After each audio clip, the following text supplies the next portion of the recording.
Is there anything you would have done differently? We reported a true story. Our colleague Brian Williams is back in Kuwait City tonight after a close call in the skies over Iraq. Controversial Supreme Court nominee Brett Kavanaugh and questions about Kavanaugh's drinking in the past. Sean Hannity, come on up, Sean Hannity. Today, Andrew Cuomo is having a moment. Hi, I'm Chris Steyerwalt. And I am not the amazing Eliana Johnson. I'm Christine Rosen. There's no debate about it. Welcome to Ink-Stained Wretches, where we break down what's going wrong and what's going right with the American news media. Christine Rosen, my friend, my admired colleague at the American Enterprise Institute. Your intelligence, wit, vivacity, and insights are boundless, and so is your generosity, because you are filling in for Eliana, who, for those who do not know it, will be one of the moderators for the next presidential debate. I am extraordinarily lucky because all three of the moderators, Elizabeth Vargas, and the reason my audio is not as good as it should be is because I'm in New York helping us here at News Nation get ready for the debate.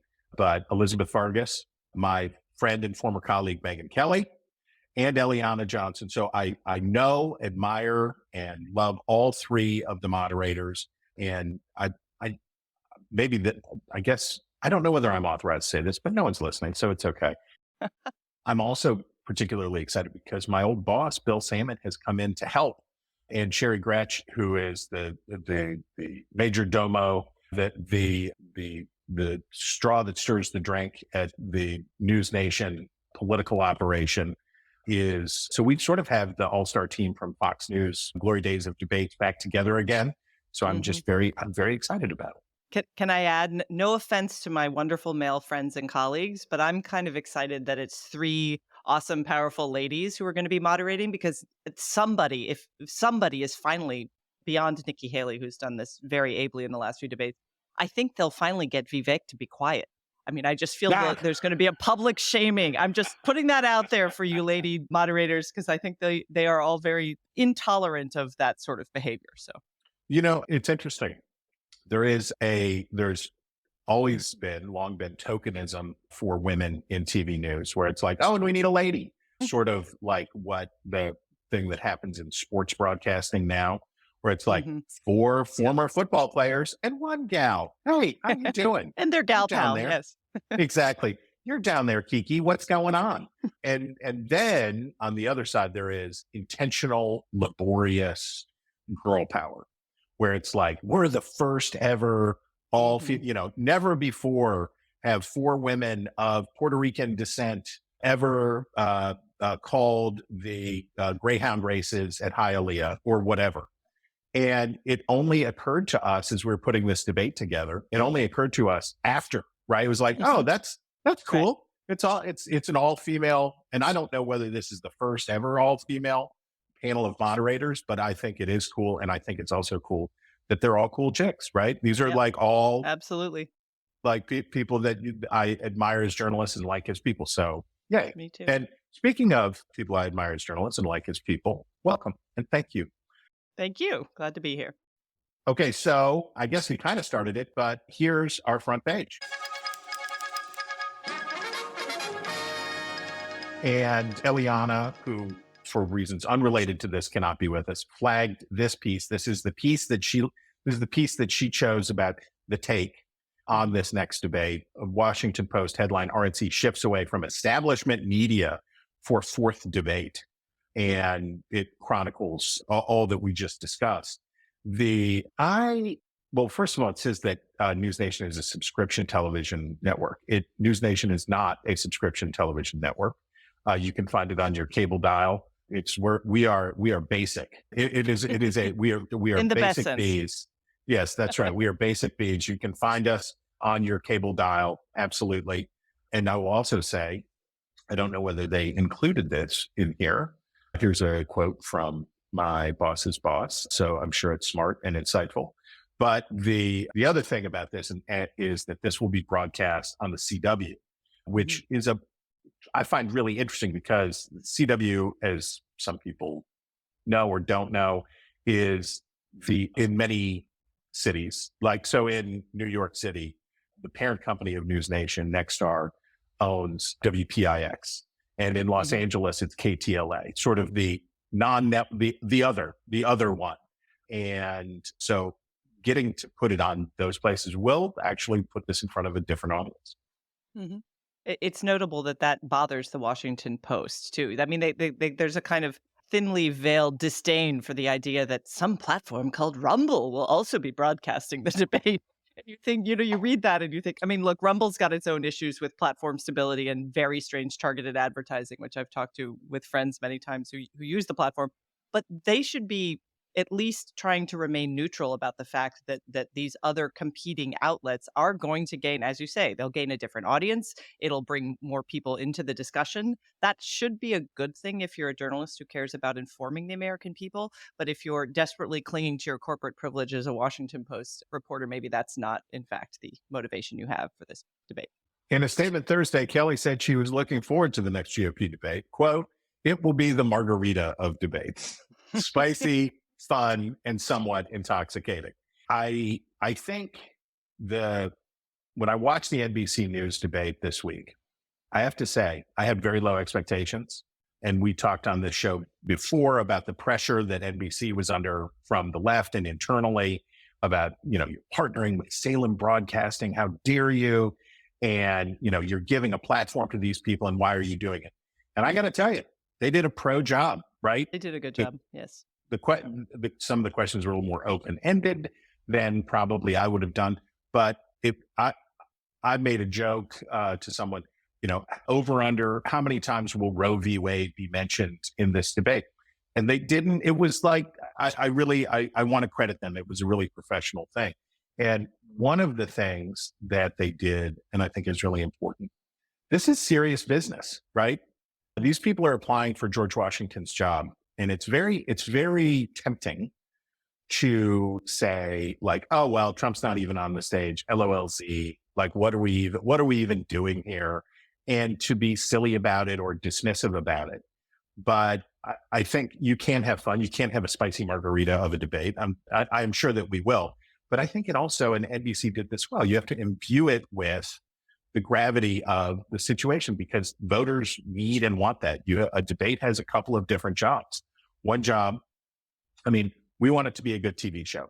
Absolutely. No doubt about it. We want it to be a interesting, informative, fascinating product. But we also have an obligation to help voters decide, right?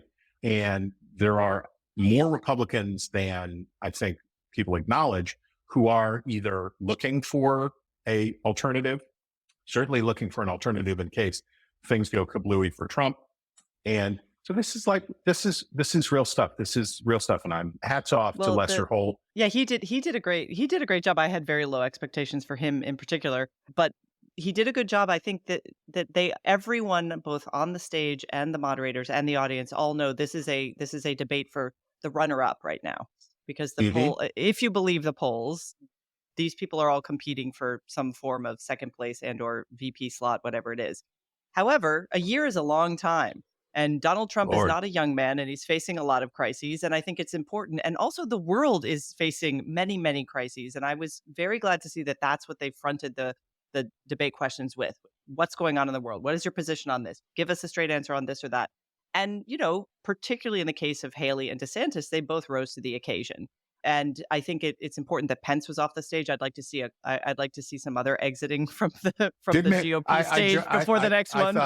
I thought Tim Scott at several points looked like he was going to just walk off mid-answer, just like. I was nice to see his girlfriend. I'm glad we got the reveal on the seemingly very lovely woman he's dating. That reveal maybe should have come a few months earlier for Tim Scott's campaign. But yes, he could shuffle off, and I think we'd all be very grateful for his service in the Senate. I think he'd be grateful.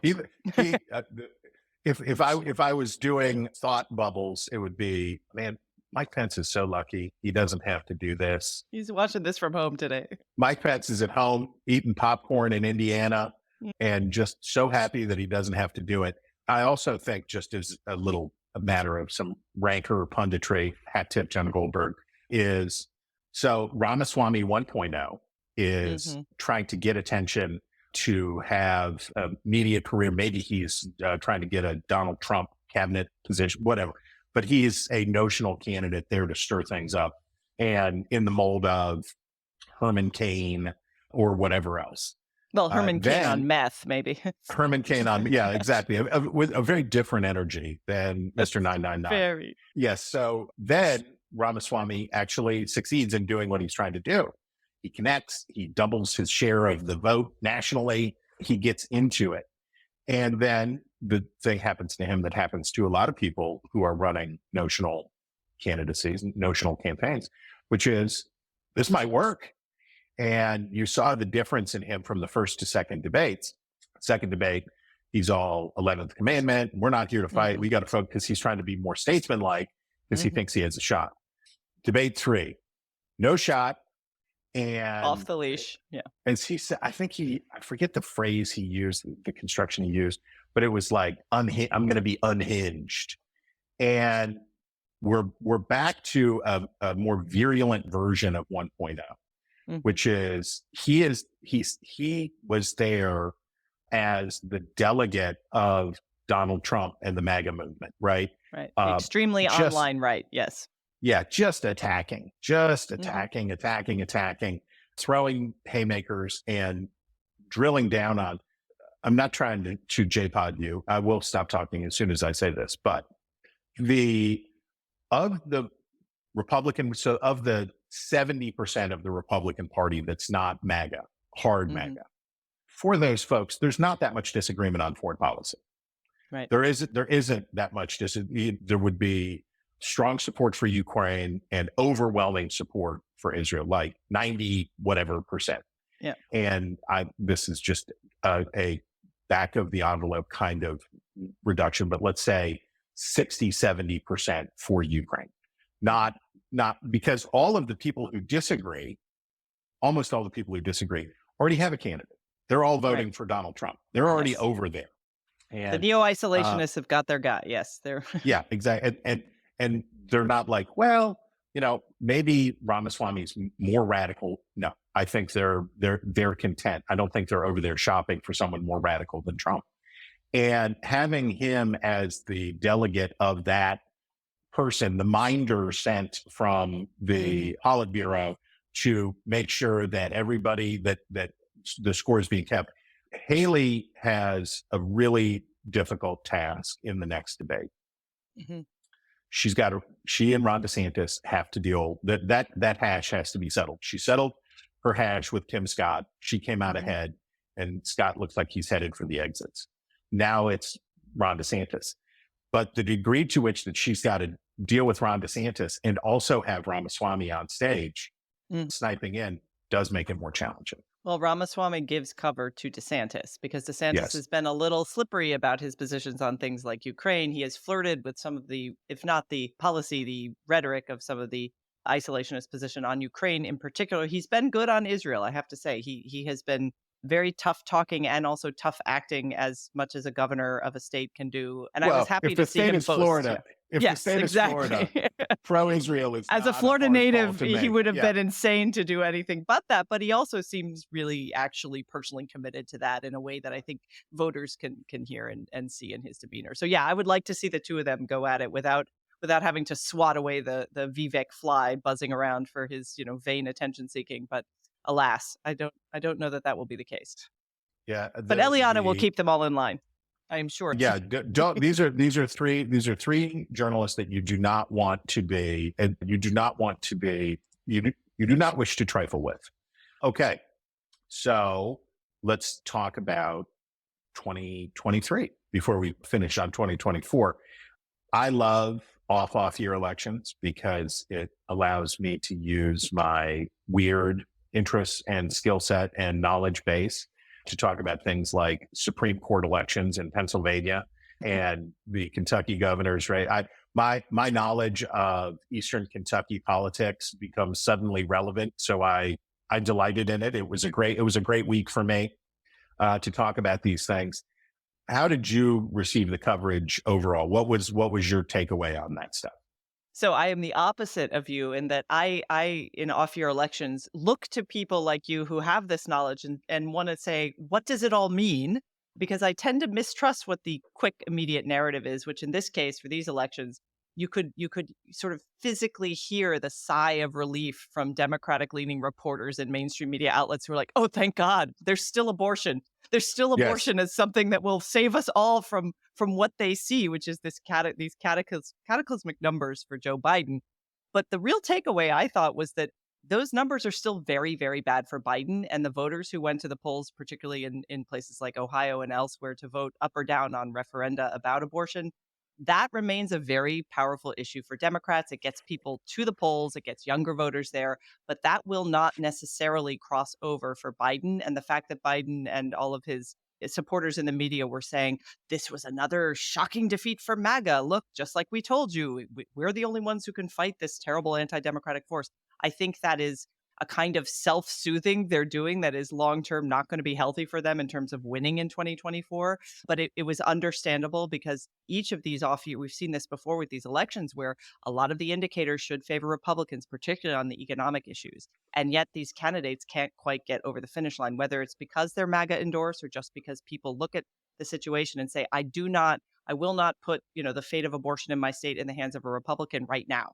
Doesn't mean they hate all Republicans. It's that they do not trust that the party is in any sort of semblance of order enough to govern on those crucial issues for those voters. So a sigh of relief from the Democrats and a lot of their supporters, but I don't think that they should see this as any sort of relief for looking ahead for 2024 for Biden at the top of the ticket. Well, it really, that's a great point because it was a lot like midterms. Mm-hmm. Going into 6 months out from midterms, it was like Biden is in trouble. He's going to get shellacked. Democrats are going to get humiliated. And then Biden, his status as the presumptive Democratic nominee will be cast into doubt. And all these bad numbers, Afghanistan, inflation, all this stuff. And then Donald Trump was like, hold on, whoa. Before you do that, I want you to meet Herschel Walker again. I want you to think about Mehmet Oz. Carrie Lake has some things that she'd like to say to you. And Biden gets this reprieve. And this was a microcosm of that because the NBC News poll, and by the way, David Axelrod, what the heck in the heck? Could you imagine if Karl Rove was out saying, I don't know, Jeb Bush, this guy, it's like, you were there, homie. Like, these are your people. You were pushing him in front of the camera as often as possible. Not that many years ago. Yes. And now, and I really, that one I don't understand. But the doomsaying among Democrats about Biden, and then Democratic voters said, "We vote. We're going to go. We're afraid of Republicans. We are going to go vote. We're afraid of Donald Trump. We're afraid of Republicans. We're afraid of Republicans on these issues. We're afraid of the new Speaker of the House. We're afraid of all of this stuff, and we're going to go vote." So I think my snap analysis or small analysis is off-year elections are a contest between the bases of the parties, the core high probability voters. And in base versus base, Democrats keep winning, right? In lower turnout elections. So the Republicans are now very much in a place where Democrats used to be, which is working class and poor voters are lower propensity voters, and they're more likely people without college degrees and people who earn near the median income are much less likely voters than people with incomes $100,000 and up with college degrees. And they come out, as Barack Obama got to experience, 2008, 2012, no problem. 2010, 2014, not so good. And for Republicans, they have succeeded in building with a working class, their real focus on a working class, blue collar coalition. They've done it, but it also comes with the downside that Hazard County, Kentucky is not saying, oh man, I got to get out to vote in the off year election for Daniel Cameron against that's not how they engage. So I think Biden's terrible numbers, 11 points down in Nevada, New York Times Siena is a good poll. I don't think Joe Biden's really down 11 points in Nevada, but if it's directionally correct, if that's anything like correct. And the other thing I'd say about that poll that's gotten so much attention is that's not a poll that says Trump is doing well. That's a poll that says that Joe Biden is sucking wind. Right. He is really down. And so I think both things are true. With the hardcore electorate, motivated voters, Democrats are winning. With persuadable voters and lower propensity voters that have less attachment to their respective parties, Republicans are winning. And that squaring that circle, and I mean, I said it 100 times this week on TV and in podcasts and in radio interviews and everything. This is, if we're looking at this, is 40%, 50% of a quadrennial election electorate. Right. We can learn a lot about how Northern Virginia, suburban Richmond, the Tidewater, how the collar counties of Pennsylvania that will decide this election, how voters are there, but we don't get to look at the people who don't vote. All right, I'll shut up. Now shutting up. Smart piece I should have to pay a 25-cent tax every time I use the phrase smart piece. But Mark Leibovich is a brilliant writer, and with a gimlet that pierces often through the conventional wisdom of politics. Writing in The Atlantic, Donald Trump's gift to Adam Schiff, subhead, for the California lawmaker, MAGA outrage has been good for business. This is such a good piece because it encapsulates the ways in which Democrats have a cable news problem too, right? Mm-hmm. Republicans have a cable news problem. That's for sure. And it keeps them out of touch with what the broader electorate wants. But this is a chronicle of how negative Adam Schiff has. I'm in New York today, and of course, thinking always of Anthony Weiner. But Anthony Weiner was a trailblazer in this kind of negative partisanship. I'm going to go and get attacked. I'm going to go I'm going to let my enemies come after me. And then I'm going to go on friendly outlets.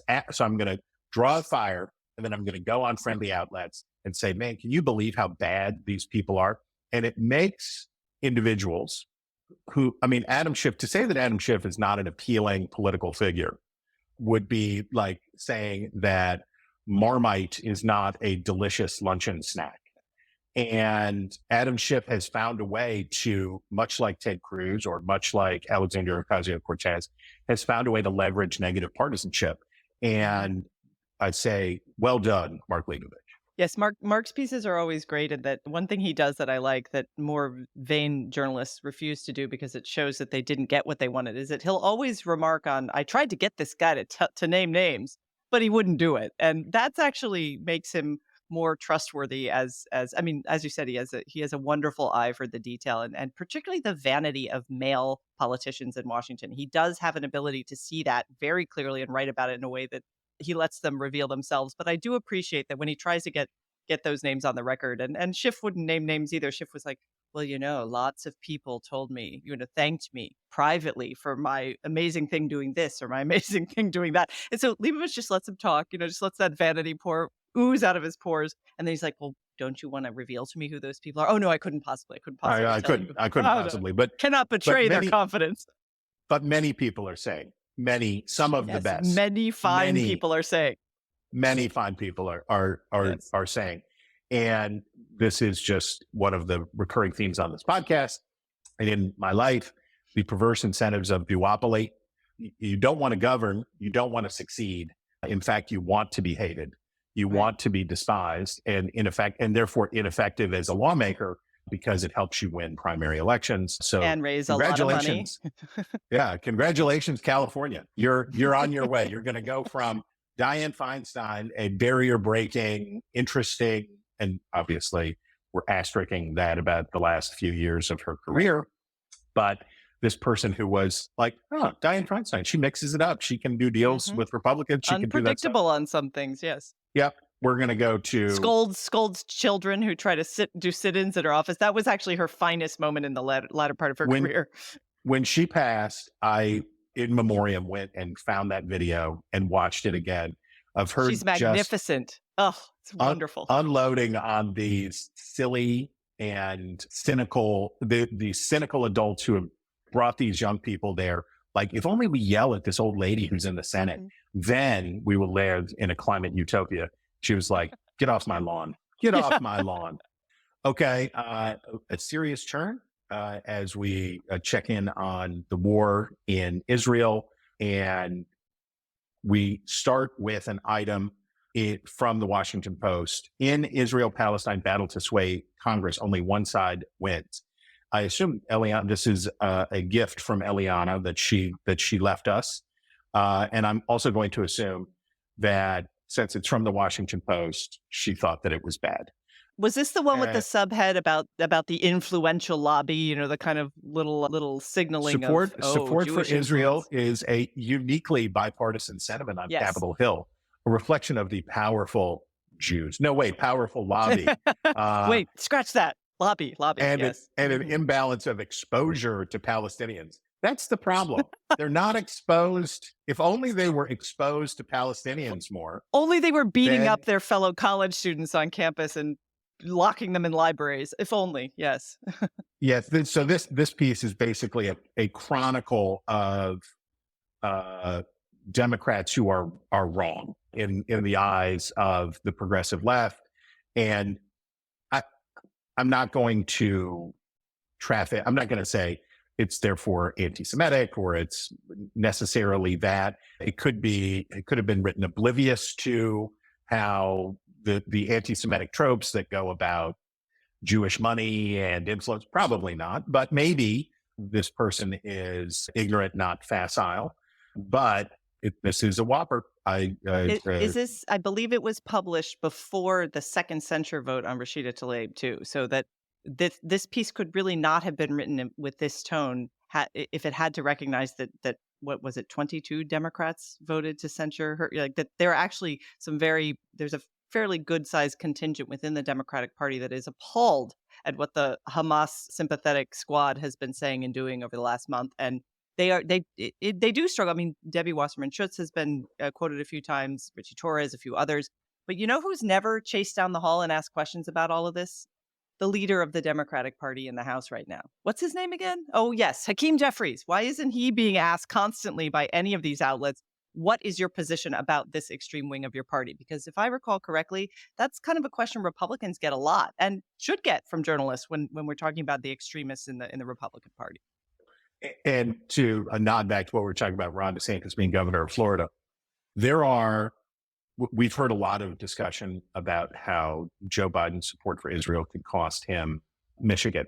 It is, and no doubt. Is that true? You know these numbers. Is that actually true? Okay, so there's no doubt that there are ramifications for Joe Biden in the suburban Detroit areas that are heavily Arab, no doubt, right? Big Iraqi populations, big Syrian, Lebanese, lots of Muslims. Go to Hamtramck, go to those places. Yes, for sure. But I will also point out, I looked it up, there are more Jewish voters in New York than there are Muslim voters in the entire country, right? The throw weight of, if we're talking about, so it was all this attention about Muslim voters or Arab voters as a block and what they could do to Joe Biden, and they could take Michigan away from him. If you want to talk about it that way, let's talk about Pennsylvania. Let's talk about Florida. Let's talk about places where there are huge Jewish populations of very likely voters. They do not have, so we talked before about the correlation between education, income, and voter propensity.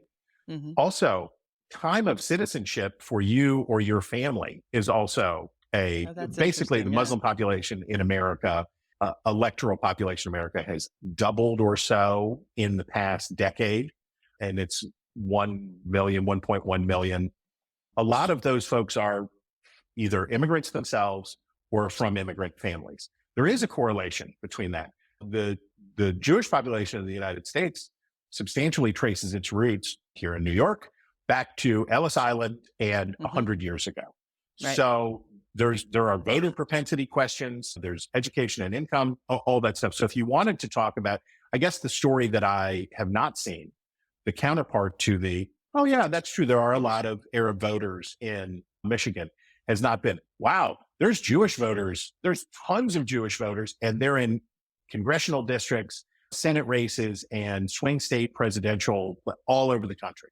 And Pennsylvania, you're not going to win Pennsylvania's 19 electoral votes if the Jewish residents of Pennsylvania are like, yeah, he's pro-Hamas, but I like Bidenomics. No. Well, and the Biden administration's shift in tone. I mean, the fact that for the first several weeks, every time someone mentioned anti-Semitism to Karine Jean-Pierre, she's like, but Islamophobia. That has toned down too. They've stopped doing that quite as blatantly, even though they're doing this, Islamophobia initiative or whatever. It's taken them a little while. He's a little slow on the uptake, but he needs to understand that the problem right now in America, culturally and certainly on campuses, but also on the streets of some of our major cities on a regular basis now, is not Islamophobia. It is anti-Semitism, which is being unfortunately weaponized and encouraged by elected representatives and others, and leading to the deaths of innocent people and lots of violence and really kind of overwhelmingly hateful rhetoric. So they're 3 weeks too late getting there, but they are finally seem to be getting there in terms of how they're messaging this to their own voters. John Kirby's a stud, by the way. That guy. Oh, he has been a surprising kind of, they did let him off the chain. Yeah, he really has been. And the look in his eye when he's scolding reporters is sort of delicious. It's, with his 1950s neckties and haircut, and just no, it's absolutely great. not. Old school. And the last thing I'll say about this Post piece, it's not that these members of Congress are not being exposed to or hearing from pro-Palestinian voices. The opposite, right? Mm-hmm. Do you think that when pro-Palestinian protesters swarmed Washington, D.C. and vandalized the White House, trashed buildings, graffitied anti-Israel, anti-Semitic slogans all over Washington, D.C., do you think that made the members of Congress more likely or less likely to say, let's give Hamas a chance here? Yes. So 0 stars, Washington Post. Speaking of, this is a smart, interesting piece, not surprisingly, that comes from Jeremy Peters at the New York Times. Jewish voters find a refuge in Fox News. Subhead, the network's unflinching support for Israel in its fight against Hamas has put the conservative network in the good graces of many Jews who see other coverage of Israel as biased. That is a fact. And it speaks to, Fox's position inside right-wing media is at odds with, we were talking about Ramaswamy, we were talking about the neo-isolationism, America first, with a stinky, a little Limburger slice of anti-Semitism thrown in over there. So Fox News has gone the other way, and they are Likud TV in the U.S. and Jewish view. I will say, I'm going to interrupt to say the one thing that they know how to do that I think it exposes how very few in the mainstream media are able to do this in an uncomplicated way is to say, we're Team USA. Like if our allies are getting attacked, we're going to help them. If we see, the state of Israel, the only democracy in the Middle East, despite the fact that reporters at the Washington Post put democracy in scare quotes when they're writing about it in terms of Israel, democracy dies in darkness, folks. Fox News puts up the flag, rallies, and says, "This is our job as a country. We're supposed to be supporting our allies, and let's look at all the things that let's document what's happening. Let's not try to use euphemistic language in describing terrorism." And that directness really is appealing at a time when there's a lot of moral ambiguity, not only from our media outlets, but from former presidents like Obama, who's like, "Oh, we really have to both sides this and think about all that." No, we do not. We do not have to both sides what happened on October 7th, and we should not do that. And the fact that Fox News isn't is, I think, a reminder to people, and I think he says this in his New York Times piece, it's a reminder of kind of post 9/11 too. They did the same thing. That appeals to a lot of Americans, even Americans who are going to disagree about the nitty gritty of how Israel should run its own country. They can agree on this. Israel is our ally. It is a fellow democracy. We need to be there for them in their time of need. And I love the photo. Lawrence Jones, who is a correspondent for the network, an African-American man, broadcasting for Fox and Friends live from the 2nd Avenue Deli, which is just, right? Yeah. Like this is, and 2nd Avenue Deli, delicious and fantastic. Not on Second Avenue. And Nope. the corned beef, I don't know that you and I are qualified to compare the delicatessens of New York. I don't know whether you, Florida woman, me, West Virginia man. I don't know what the Goishi delicatessen reviews. I don't know whether we're allowed to, but I think Second Avenue is the best. And here is a very Second Avenue deli. You'll look at the piece, you look at the photo, a very Second Avenue deli clientele gathered around. And there's Lawrence Jones live, and Fox and Friends normally is going live from a diner on the A1A coast of Florida, Exactly. is normally Right. where they are. And here they are at Second Avenue. So the strange bedfellows they do make. Okay. This is also, I'm assuming, Eliana. This is Aaron Sibarium on Twitter, on X, the artist formerly known as Twitter. Oh, this is a Free Beacon. Okay, so this is a Free Beacon joint. And this is from, looks like, it's Politico. Yes. We'll see. It feels like a new McCarthyism. We'll see what happens. But the Anti-Defamation League writing letters to college presidents suggesting they look into student activists for engaging in the support of terrorism, the number of official or quasi-official letters expressing concern about speech, and then the firings, it all just feels like a repression of speech we haven't seen for a while. Aaron Sibarium writes, indeed, we haven't seen this level of speech suppression since, checks notes, the summer of 2020. Well, and so this is I'm really glad he highlighted this, and I'm glad this is in our discussion today, because there's a trick that the media continues to pull here, where they believe what people say about why they are being fired or removed or investigated or whatnot. So people will say things like, "From the river to the sea, Palestine should be free." Their sign should say "Free Palestine" in English, but in Arabic the sign actually says Palestine is Arab. They have eliminationist rhetoric on their signs and in their speech. They say that Israel is guilty of genocide, which it is not. So all of these very inflammatory, some often anti-Semitic statements are made. And then, and much worse, actually, lots of justifications for the massacre on October 7th by college professors and whatnot. So when they are held to account, you see these tortured efforts by reporters to say, well, this is, the right wing was supposed to be against cancel culture. They're canceling people for just speaking their mind. Like, no, there's a difference. I think that right in the immediate aftermath of the killing of George Floyd, I don't think any of these journalists would have a problem saying the KKK shouldn't come on campuses and praise the death of this man and say that, we need more white supremacy. Because that is basically, from the perspective of a lot of Jewish students on campus right now, that's how they feel. Because they're being physically attacked, they're being threatened. And so for the media to try to, again, like, now we suddenly moral nuance in their reporting is just this important requirement when it comes to talking about Israel and Palestine. It was nowhere in existence when it came to discussions of race in the U.S.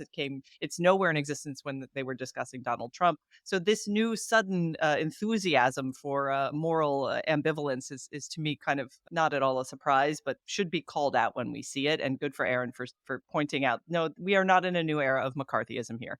Well, we're always in a new era of McCarthyism because we live in a McCarthyite time where having the wrong opinions about things is a punishable offense. And we have competing McCarthyite mobs trolling the internet, looking to punish people for wrongthink. And that's not a way to have healthy civic discourse. And it's not a way to foster small r Republican values, et cetera, et cetera. Speaking of which, the Washington Post deleted an editorial cartoon from that well-known hardcore right-winger Michael Ramirez, who is just has just always obviously been a racist and a pro-Israel stooge. Can I quote my favorite quote from David Shipley about explaining why they took the cartoon down? We all know what editorial. First, tell them what's in the cartoon. Tell them what the cartoon was. So the cartoon was a picture of a man, looking very evil. The man was obviously supposed to be depicted as Arab. It said he was labeled Hamas, and he's standing there, and he's got children all around him and a cowering woman behind him in a hijab. And he was saying, how dare Israel attack civilians? What it was an absolutely spot on commentary about the fact that what we all know to be true, which is that Hamas shields itself with its own civilians, often putting their arsenals and their headquarters under hospitals, under schools, under playgrounds. We know this to be the case. This is a fact. This is an on-the-record fact that has been true for years. Everyone knows this. This was seen as Islamophobic and terrible. And it was this. This is the thing that struck me. Political cartoons, I'm not a huge fan of them in general, but they're not meant to be nice. They're meant to bite and sting. So the fact that David Shipley, in a kind of groveling apology, had to say, our section is aimed at finding commonalities, understanding the bonds that hold us together even in the darkest times. No, it's not. Editorial cartoons in particular are meant to piss people off and anger the other side of whatever the two that's what they're for. So the idea that now we have to kumbaya this perfectly accurate and not even particularly clever parody that this guy puts out there it speaks to your earlier point about how strangely McCarthyite some of these tendencies are. But the self-policing by the Washington Post on this is very strange, given some of the people, they publish terrorists on their page. They had like the head of, the Houthis publish an op-ed a few years ago. They regularly launder, terrorist talking points and say, oh, well, it's just part of the conversation. But the fact that a cartoon got everyone angry is kind of interesting to me. And I don't believe, I may be wrong, but I don't believe that it was actually published in the print edition of the paper. I think it was in a roundup editorial cartoons to say, here's varying points of view. Here's some views. Here are some views on this. And here's, you referenced, maybe they did print it, I don't know.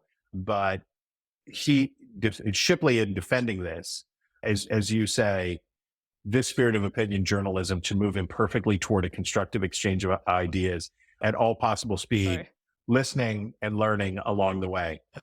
Yes, can we all have a group hug? Let's group hug. Yeah. Why wouldn't we? Why wouldn't we foster? And by the way, it's a great cartoon and it's an accurate cartoon.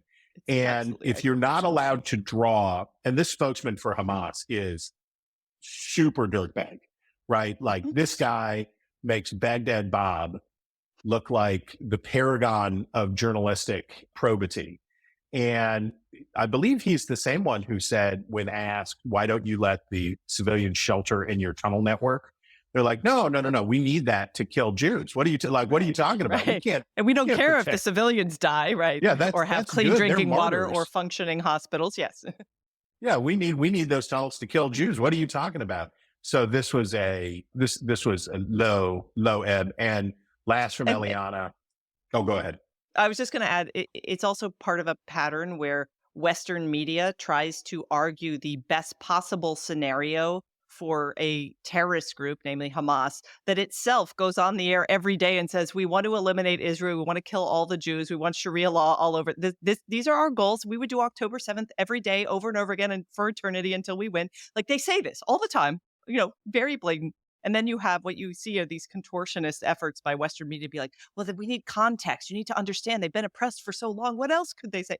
It is ridiculous. And in particular, the arguments by LGBTQ activists that, who are embracing the Palestinian cause and embracing Hamas, Hamas would murder you at the first opportunity for who you are. And that's the part where you see these kind of luxury beliefs in the West that have never been tried and tested in a real world context. And they are now being tried and tested. Because to argue for that, to argue that you should be on the side of, Hamas, which would murder LGBTQ individuals and does regularly, and that women are, out there marching and saying, we need to help these people when they would have no freedoms in the same society is just, it makes me ache for the lack of historical understanding of an entire generation. But the Western media should not be aiding and abetting that ignorance.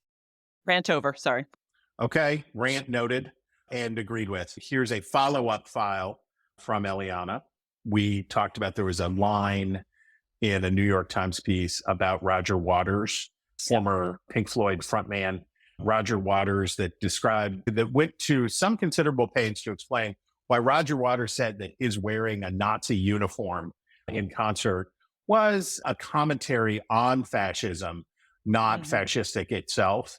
And yeah, very meta, very meta. And we have the follow-up here, which is Roger Waters in an interview basically denying being a October 7th denier. We don't know yet what happened. maybe there was some individual cases of civilians getting killed and Israel is making up stories, talking to the always delightful Glenn Greenwald. Glenn, leave it to Glenn Greenwald to find Roger Waters and get him on to talk about that. But there's your follow-up file. Yeah, that by the way, the best joke made over and over again on social media after all this started making the rounds was, actually maybe the kids really did need an education. Roger Waters, first and foremost, about them, because he has long been a kind of anti-Semitic ranter, and shame on Glenn Greenwald for giving him a platform for that. Well, hardest hit, people who like to queue up Dark Side of the Moon and say that it matches with the Wizard of Oz. Off my karaoke list forever.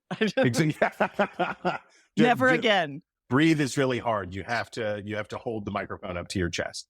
Okay. Moving on to the business section.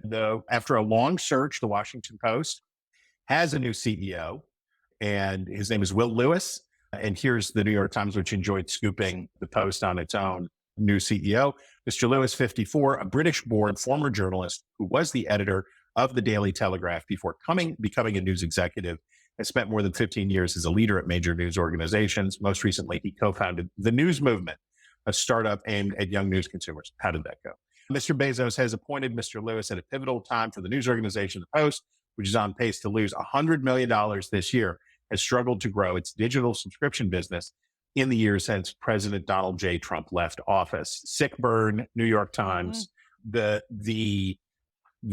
My complaint about the Washington Post is that it's trying to do exactly what the New York Times is poking it for failing to do, and producing a worse product, chasing these digital subscriptions because it's clickbaitier, it's less serious. The Times is way better at this because the Times knows how to, like its headlines, right? Here's a semicolon, and like they can throw the red meat in and maintain the air of objectivity in a way that the Washington Post, which basically pitched all in on rage clicks to try to keep up.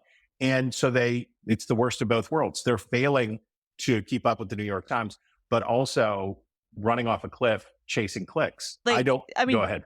I'm not going to defend the Washington Post. I have two things to say, though. One is that we shouldn't forget that the New York Times, for all its sanctimonious, we are, the great gray lady, they're propped up by recipes, Wordle, and connections. So like their base is really not reading the deep dive into, Borneo's new political movement, as much as they like to flatter themselves that they are. But the Post, so I actually want to see this guy succeed for two reasons. One, because the Post needs to do better, as you outlined, for all the reasons you outlined. But second, because as a Gen Xer myself, I feel like Gen Xers who are now stepping into these positions of power at some of these institutions need to do the Gen X thing, which is, number one, have zero tolerance for those little toddler Gen Zers and younger millennials who are running around, being microaggressed every time they open the page of a newspaper, or a screen, I should say, because they don't read print. He could do that. He could be that bridge between like forcing out the old boomers. The final boomers will be shuffled off with their retirement packages, and to school the younger generation that's gone a little nuts. I mean, I want to see Gen X leaders do that, and we're a small generation, and we don't have enough of those positions in the cultural institution. I like that he's British. He's going to come with a different sensibility about the media's role, I hope, in that sense. I'm sure all of these hopes will be turned into the ashes of disappointment very quickly, but there you go. There's my take. Well, Lewis has taken some heat for his time in the Murdoch media empire, and that he is, he's replacing somebody of a sort of a similar mold, but from an older vintage. Why am I drawing a blank on his name? He's a Reagan guy who was at Politico, Fred Ryan. Fred Yeah. Ryan. And the idea that you sort of need somebody who understands the right of center world to be the CEO of a left-leaning organization does make some considerable amount of sense. And I think that is right. I also think the Washington Post deserves credit. Its editorial page has brought in a bunch of new conservative voices instead of just having Jen Rubin or whomever as the sort of MSNBC kind of Republican, where it's and Fox does it too with self-loathing Democrats, where it's like even so-and-so. we have voices from the right, and they all agree that the right is a disaster and it's the worst. Max Boot and Jen Rubin. So they brought in conservatives, and the editorial page, their new editorial page editor, moved decidedly in the direction of a more Bloomberg. He's from Bloomberg, a more Bloombergian panoply of voices, and elevating people like the great Meghan McCardle and all that stuff. So I hope he succeeds too. But what I most want for the Washington Post is for the Washington Post to be a great local newspaper. We need one here. It's Swamp really needs a paper. It really does. And because Washington is the seat of government, it's very tempting.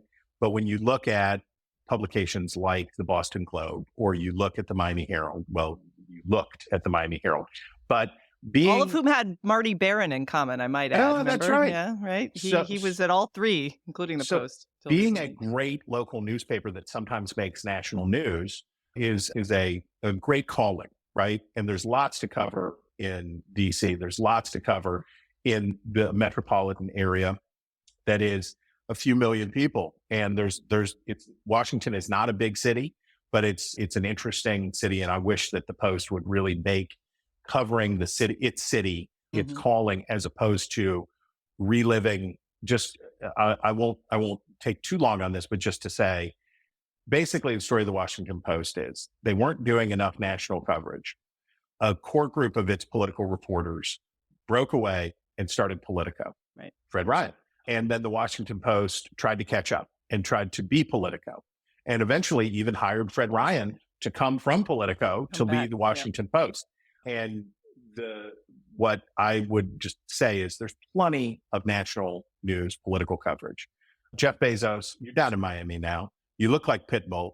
You're having a midlife crisis. You're doing whatever you're doing. Live it up and tell the Washington Post to just go for it, just to be a fantastic local newspaper, as opposed to trying to compete with Politico and the New York Times simultaneously. Hurrah. Yeah. All right. Pitbull, I love it. I'm stealing that. He does have that. When he comes out next time and says, "Dolly, dolly, dolly," we're going to know. The transformation is complete. The transformation is complete. Looming strike at the Associated Press, a walkout, a symbolic walkout this week from the reporter, from the team at the AP Guild, the News Guild at the AP. And here's just my thing. The Associated Press is vital. It's important. It's necessary. Providing the commodity news, election results, farm statistics, all of the stuff that millions and millions and millions of Americans rely on getting access to. And when I call it commodity news, I don't mean to insult it. It's a necessary element. The amount of time that the Associated Press spends on culture news, on analysis, on trying to also be a news organization in unto itself, this should be an opportunity for the Associated Press to say, much of this we can do with AI, right? The AP is a place where artificial intelligence can do great work in terms of cranking out sports scores and synthesis election results, data, just where you're just cranking out data. They can use AI, and they can also take the resources that they're spending on political analysis and culture stories, and they can shift that to their core book of business. And I hope that's what they do. They won't. They for sure won't, and they will probably end up like the Hollywood studios and signing on to some goofy thing about we'll ban AI or whatever. But that's the heroic. Okay, it's time for the facile file, which is where we point out pieces that strain credulity. This piece is not facile for the writing, but of the people they're writing about. And this is from Gothamist in New York. And in Greenpoint, a man with severe mental illness is harming neighbors. No one knows what to do. And I want to credit Samantha Max, the writer of this piece, who basically says, you have indigent, homeless people on the streets of these communities. And the people, these conscientious, progressive, very nice people in these neighborhoods are totally at a loss what to do when mentally ill transients are physically attacking people in the streets. They don't know what to do. I know what to do. You have to put people who attack people in jail. And Yes. if they don't, if when they get out of jail, if they come back to the same place and do it again, they have to be institutionalized.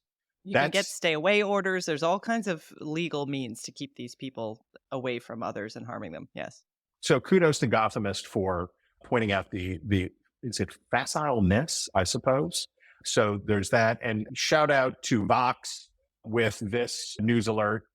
And I don't want to pick on Vox excessively because I'm sure they were trying to be provocative with the headline, but it's a real beauty. It is in a news alert. The problem isn't inflation, it's prices. It's not inflation. See, it's price. It's just that things cost more.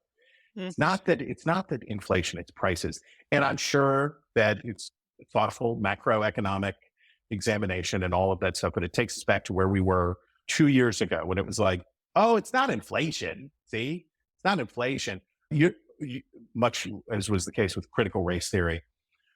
That's not what that. You don't even know what that is. It's like, well, you're hanging on definitions here when, for political purposes and for governance purposes, voters know exactly what it is. Americans my know grocery exactly bill what it doesn't care is. about semantics. It just cares how much eggs and milk cost, right? That's yeah. So there's some explanatory journalism. Sports section. Washington Post. Dink, dink, ka-ching. The pickleball industry fights to cash in. I include this only because the phrase pickleball industry should be banished for all time.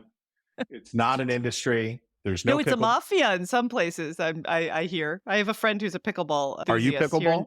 I do not play pickleball. I do martial arts. I don't do pickleball, but she loves it. She's part of all these teams. They are constantly battling local basketball teams and tennis advocates. And I mean, it's a real issue in a lot of communities right now, that because it's so popular, but it's also very noisy and it's pushing out space and court time for people who play other sports. So the white people are out of control. It's really wild. Really, the pickleball enthusiasm it's a lot. It's a great deal. It's fun to play. I've played with friends, but like the people who are like hardcore into it, like it's very loud. If you live near a pickleball court, it's quite loud. But the point of pickleball, as I understand it, is that it's a easy to learn, fun game.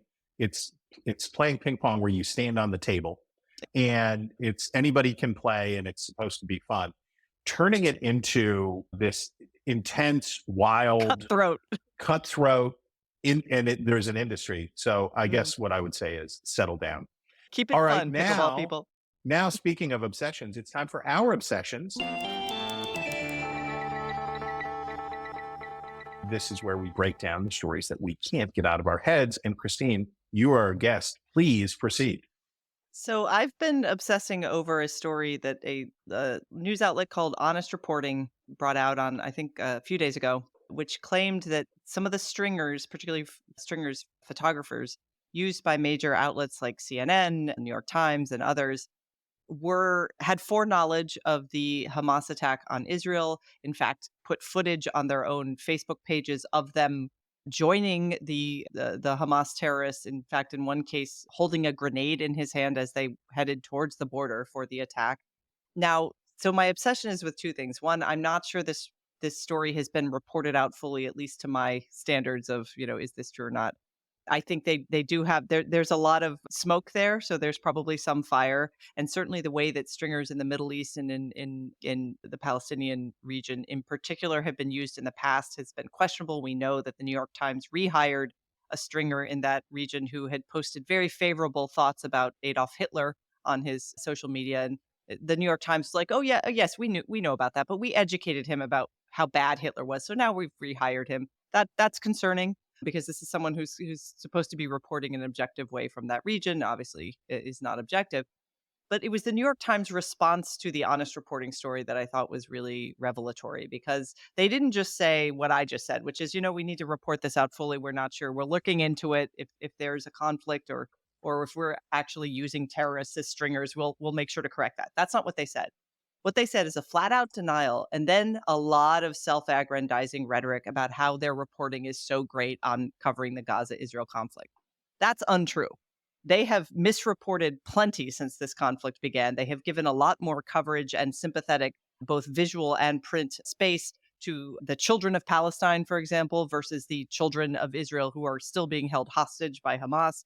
They misreported a strike against a hospital while barely reporting Hamas strikes against Israeli hospitals, which are continuing to happen several times.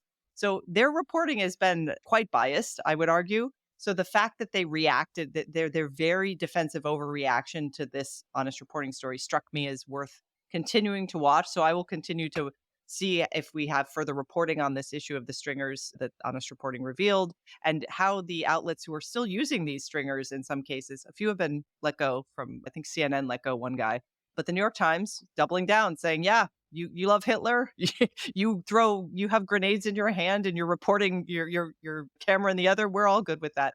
I think we're going to see some follow-up on this story. At least I hope we do, in terms of how our Western media outlets use stringers in these conflict regions. All right. We will. That is definitely worth thinking about. Also, we're thinking about how lucky we are to work at the American Enterprise Institute. And one way that we are lucky is that we have colleagues who think about what is not on the front page, but has long-term implications. Clay Calvert, writing at the AEI Ideas blog, of drones and journalists balancing personal privacy with press freedom while juggling federal and state regulations. So the future of news is drones, right? In a lot of ways. And the remote aerial vehicle for recording news at the scene, for covering events is great, right? We can do so much more, and so much more with less, right? If you're a local news organization and you want to, if there's an explosion or a disaster or something and you want to see it now for the cost of a $400 drone with an iPhone in it, you can look at it and the local TV station can actually show you what's going on. Now, there are, of course, privacy concerns about the use of drones. Where can you go? Who can you look at? Who owns the space above you, right? And who can come and peer into you? Can you spy? I think Clay Calvert's piece is very good because it talks about the balancing test. So there are the Fifth Circuit Court of Appeals recently, as he writes, rebuffed a First Amendment challenge to a Texas statute barring drones from flying over certain locations and prohibiting drone surveillance from capturing images of private property and people on it. The statute includes 21 exceptions, including for university research and licensed real estate brokers. Absent, however, is one for journalists covering newsworthy events. And this is a really good point. Going forward, when we think about the privacy in the age of drones, AI, and all of this stuff, we have to save space for journalists doing legitimate work. And I just commend this to everybody, and good thinking about, and a good reminder of how lucky we are to work at the American Enterprise Institute, because people are thinking about important things. Now it is time for the mailbag. It is time for reader mail. And it is always Eliana's favorite, but it's a good one. Hi, Chris and Eliana. Christine. I recommend this journal article to you. It's Wall Street Journal. It's follow-up on the story of the Naval Academy and USMC alum, disclosure, I am both of those things, though a decade older, who was stealing signs from Michigan and has captivated the college football world. There's so much that's amazing about the story, with new details every day. But this is the best one so far. It includes the details of his spat with the HOA. It does leave out his sneaking into another team's sideline in disguise to watch a future opponent and more, but it's still a fun read. Are you a college football fan? Not particularly, but I have been known to watch it with people who are. Let's put it that way. So you're that's right. You're tolerant by association. Yeah, you're forbearing of college football. I watched a lot of it. I grew up in Florida. I watched a lot of college football as a young person, and I sort of feel like Gators or Knowles. Gators or Knowles. It was the Gators. I'm sorry. The Gators. That's correct. That's correct. Even if they can't beat Arkansas. So this is the story about the scandal at Michigan, and basically they're cheating. It is said because they were spying on other teams. And it is a great journal piece, and I share Frank in Malvern, Pennsylvania's commendation of this piece. But I'm no Michigan fan. I'm no Ohio State fan. I'm a West Virginia University Mountaineers fan. So I don't have a dog in the fight particularly. But don't we kind of think that they spy on each other? I guess to me, this is not like the Houston Astros with their secret codes and that kind of stuff, as much as it is. And I know Ohio State listeners, just send it to the mailbag, and I will hear you. But I'm having a hard time getting as wound up about this as other people. But that is a great piece. Okay, now it is time for my favorite part of every show, which is the favorite items of the week, where we get to say something nice, where we get to leave a sorbet to cleanse the palate on your way out of ink-stained Wretches. We're recording this on Veterans Day, or the day before Veterans Day, but Veterans Day observed, and this will be out on Veterans Day. So I want to, first of all, say thank you so much for everyone who has served in our audience. And I want to highlight this piece from the New York Times Magazine. It's from 2018, but it was resurfaced, as they say, on the internet. And it is a collection. I'd missed it before, and it's a collection of stories of the First World War and its implications for American families on down the line. And that it's really well done. It's really good. And it's, of course, evergreen. And it, of course, reminds me of my own family story and my grandfather getting drafted for the First World War, and how it changed the story of my family in profound ways.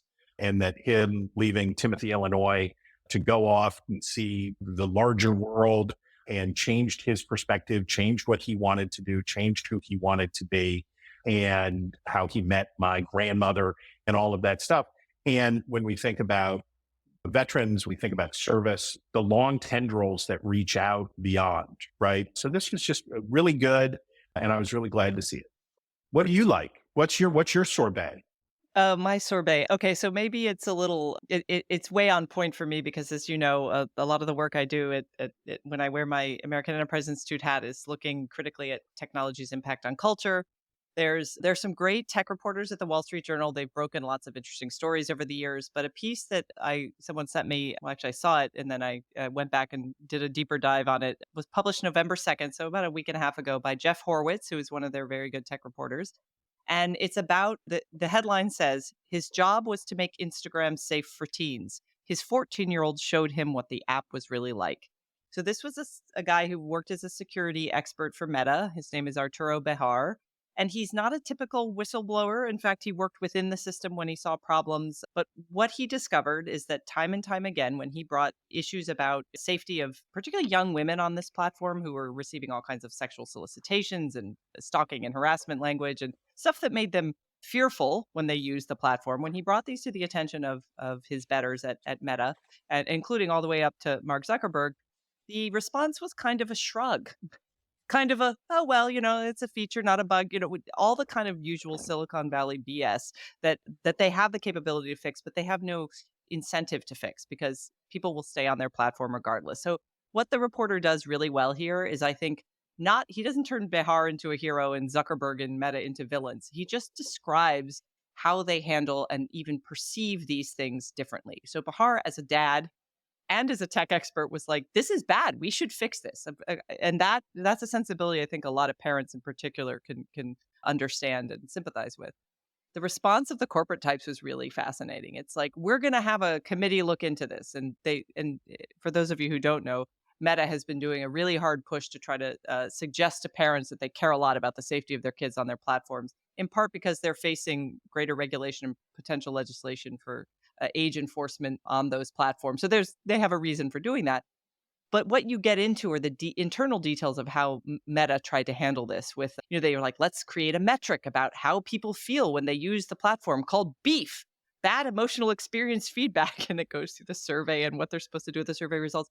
it just shows you how engineers try to solve human nature problems and fail utterly. And so in that sense, I think it's a piece that really gives you a lot more than just a story of someone concerned about how, Meta's products are impacting teenagers. We've seen tons of these pieces. This actually goes into the nitty-gritty of how they try to solve those problems and the kind of mismatch between the engineering mindset in Silicon Valley and the deeply problematic thing that we know to be human nature. So I really enjoyed it. I would recommend it. And in general, I would recommend all the Wall Street Journal's coverage of Silicon Valley. It tends to be very good.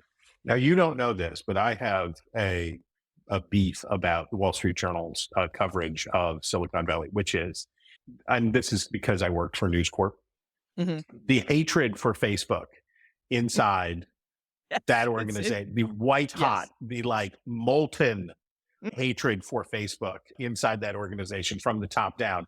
So if this is a piece that is fair and that seeks to that seeks to point to the complexities of these issues, then I applaud them for doing so, because very often the Wall Street Journal is like, Facebook, breaking news, Facebook is trash. And you're like, wait a minute. They're evil. They're evil. Yes. No. Yeah. This is new, but this is far more nuanced. I got to say, that's partly why I noticed I liked the tone. I think, obviously there's plenty to criticize Facebook about, but yes, it is useful to know the backstory of the Wall Street Journal's feelings and News Corp's feelings about Facebook. Not nuanced is your excellence, your collegiality, and the delightful voice that you brought to this podcast. I am so grateful, Christine, that you made time for us and in Eliana's stead. So thank you so much for being here. Well, thank you. It's always an honor to be on the podcast. So thank you that for is a having me. really weird thing to say about this podcast, but I will definitely take it. I will definitely take it. Okay, America, that's the news about the news. If you have a story you want to talk about, email us at wretches@nebulouspodcast.com and sign up for our newsletter at nebulouspodcast.com. This has been Ink Stained Wretches from Nebulous Media, produced by the Colin Chicola. Find us on iTunes or wherever you get your podcasts. Just search for Wretches.